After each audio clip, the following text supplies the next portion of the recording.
আমার জানাজা পড়ানোর জন্য যদি আল্লাহ আমার জানাজার কপাল রাখা থাকে, আমার জানাজা পড়ানোর জন্য ওয়াহাবিরা লাগবে না, জামাতের ওয়াহাবিরা লাগবে না।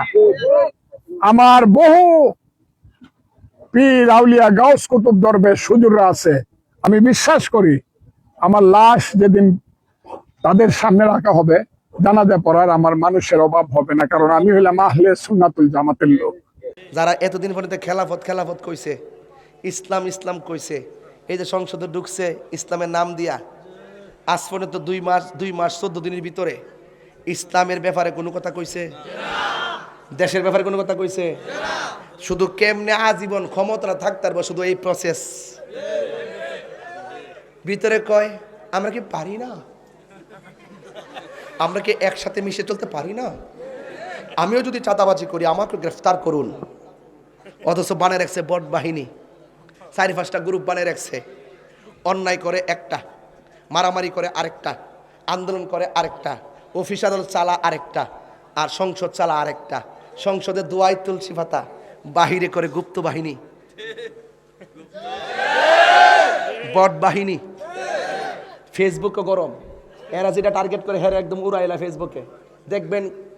দেখবেন আইডির নাম, আমার আইডি এমডি গিয়াসউদ্দিন, হেরার আইডি দেখবেন অং সাং সুং।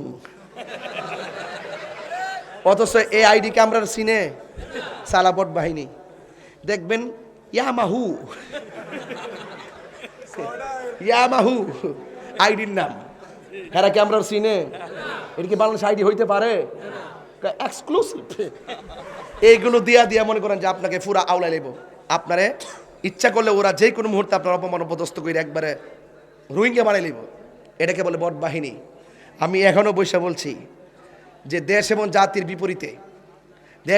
বিপরীতে যে কোনো ষড়যন্ত্রের ব্যাপারে, যে কোনো বাহিনীর বিরুদ্ধে সতর্ক আছে আহলুস সুন্নাত ওয়াল জামাত। আমরা সতর্ক আছি বলেই এই পর্যন্ত কোনো দল, 42টা দল আমরার নথিপত্র গাইডটা আমাদেরকে ধরার মতন সাহস করে না। কারণ আমরা সুর না, বাটফার না, বান্ডেল খায়া ইমান ফাল্টাই না। এই ফুলাফান সাবধান কইয়া দিলাম, যে দলই করো, কিন্তু যে কথা যে কাজের দ্বারা দেশ এবং দেশের মানুষের ক্ষতি হবে এই কাজ করা যাবে না। আজকে দেখছি একটা ছেলে ফোন দিছে তার মারে, ইটালি থেকে ফোন দিয়ে হেরে মাইরা লাইছি। ও ফুত কস কিতা তো ছুটু বাইরে মাইরা লাইছ, কই মারছ দেহি, কিতান্দা মারছ? ছুরি দে ফারদা মারছি। ফুট দে হাসান দিয়ে একটু, তুই কি লেগে মারছ? তুই তাড়াতাড়ি তারে লইয়া হসপিটালে যা, তুই কি লেগে ফুট মারছ? আপনার ব্রেন কি হয়েছে জানেন? মস্তিষ্ক বিকৃতি হয়ে গেছে। বাপেরে মারতে দ্বিধা করে না, মারে মারতে দ্বিধা করে না, স্ত্রীরে মারতে দ্বিধা করে না, ভাইকে মারতে দ্বিধা করে না। এই প্রজন্ম যে মব ভায়োলেন্স শিক্ষা দিছে, এই মব ভায়োলেন্সের প্রতিষ্ঠাতা এই বাংলাদেশকে খুমের রাজ্য করার পিছনে এবং এই দেশকে বিক্রি করে দেওয়ার পিছনে যে চুক্তি, আমেরিকার সাথে যে চুক্তি, জনবিরোধী চুক্তি করছে, এটার জন্য একমাত্র দায়ী হলো ইউনূস সরকার। ওনার কাছে বাংলাদেশে বহুত প্রত্যাশা করছিল, কিন্তু ঠান্ডা মাথার বুবা শয়তান। কথা কোন ঠিক না বেটি? একটু পরে বুঝবেন। এখন আর কোনো মৌলবীরা আন্দোলন করে না।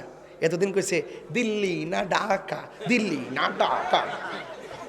ওহন যে দেশ বেচ চালাইতেছে, চুক্তি করছে, যে চুক্তিগুলা করছে, এখন আমেরিকার আলু খাইবেন, গম খাইবেন, ভুট্টা খাইবেন, শুকর আমদানি করবেন, এরপরে আপনার এই যে পাম অয়েল আনবেন, এরপরে দুধ আনবেন, এগুলো সব আনতে হবে তাদের কাছ থেকে। আগে তেল আনতেন রাশিয়ার থেকে, এখন রাশিয়া থেকে তেল আনতে গেলে তাদের পারমিশন লাগবো। তারা তো পারমিশন দিতই না, ঘুরে গেলে তাদের কাছ থেকে আনতেইব। তো সুতরাং দেশের 12টা বাঁচবো। বছরে 300 কত কোটি বিলিয়ন ডলার, তারা কত কোটি ডলার তাদের কাছ থেকে অবশ্যই এইগুলা আমদানি করতে হবে, নাইলে হবে না। চুক্তি করছে, অবশ্যই করতে হবে। আমরা খাইতে পাই না, আমরা একটা এই বাংলাদেশটারে জিরোতে নেওয়ার জন্য, দরিদ্র দেশের দিকে নেওয়ার জন্য, আমাদেরকে একদম ওই কি যে বলে হত দরিদ্র দেশে পরিণত করার জন্য ইউনূস সরকার যেই চুক্তি করে আইছিল ইয়ার কাছ থেকে, কি যে বলে আমেরিকার কাছ থেকে, এটা কিন্তু বাস্তবায়ন করছে সুরের মতন। এই জন্য বলছি, ওহনার কোনো মৌলবীরা রাস্তার কোনা দিল্লি না ঢাকা, দিল্লি না, ওহন কইতারস না ওয়াশিংটন না ঢাকা, ঢাকার ফেরমিকরা ওহন কস্তা কি লেগা। তাইলে বোঝা গেল আমার এই সোনার বাংলার ইয়াং জেনারেশন ছাত্রগুলোর বিবেককে এমন ভাবে তারা ধুলাই করেছে, আমার সন্তানকে তারা দেশের বিরুদ্ধে, ধর্মের বিরুদ্ধে নিয়ে যাচ্ছে। কথা বলতে সে আইসা কি করছে 600 কোটি টাকা মাফ করাইছে, তার ব্যাংক ট্যাঙ্ক যা আছে সব মৌকুফ করায়া নিজে শুদ্ধ হইয়া সমস্ত টাকাগুলা মাফ করায়া সে দোয়ায় তুলসী পাতা সারছে। এই জন্য বলছি যুবক ভাইরা আমার, যা করবেন চিন্তা ভাবনা করে করবেন, নবীর আদর্শই পারে আমাদেরকে খুন খারাপি রাহাজানি থেকে ভিড়াই রাখতে। কথা কোন ঠিক না বেটে?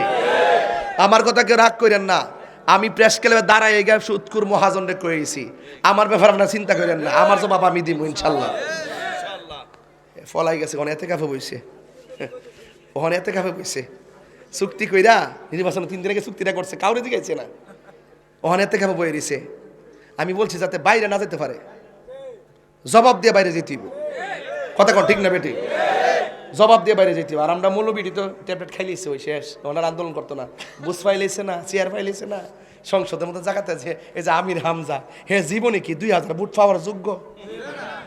সংসদে গেছে গা, বুঝতে হবে এটা ইলেকশন না, এটা সিলেকশন। আপনারা মনে করেন যে আমি ফেল করছিলাম? ফেল করছিলাম? আমার ফোলা ভান্ডি কই রে, ফোলা ভান্ডি কই? মন ডাকিতা করে তোরা যে কিতা করলাম বলে রে, যাইতালি চল লইলে ফোলা ভান্ডি একবারে তোমরা লয়া ইনশাল্লাহ না চাইলাম বলে দেশটার ভিতরে 100 আসলাম। কথা কন ঠিক না বেটি?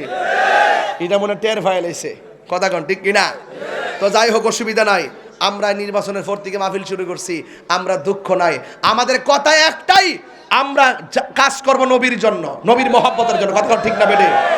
দুনিয়াদারি আমরা দরকার নাই, আমরা নবীর প্রেমে আসি, নবীর প্রেমে থাকবো ইনশাআল্লাহ। গুরুস্থানের কইতাম নি, গুরুস্থানের একটু মাটি বাইনা করে রাখ রে, এখনই তোর আসতে পারে চলে যাওয়ার ডাক। ওরে মন,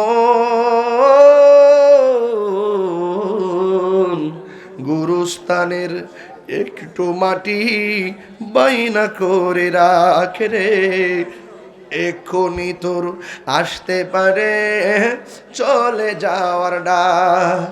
কাঁদিস না মন শিশুর মতো, এমনই তো হয়, এই তো জীবন অন্যের দেওয়া, তোর তো জীবন নয় রে, তোর তো জীবন নয়। খাঁচার ভিতর প্রাণের ময়না, কেউ ময়না আসেনি? কথা কনা ময়না আসেনি? আমার ভিতরে বাল্ব আসেনি? পরীক্ষা করলে দেখা যাইবনি? কিডনি আসেনি? পরীক্ষা করলে দেখা যাইবনি? কলিজা আসেনি? পরীক্ষা করলে দেখা যাইবনি? হাড্ডি বাংলা দেখা যাইবনি? ময়নাটা পাওয়া যাইবনি? ওয়াজ বুঝুন না?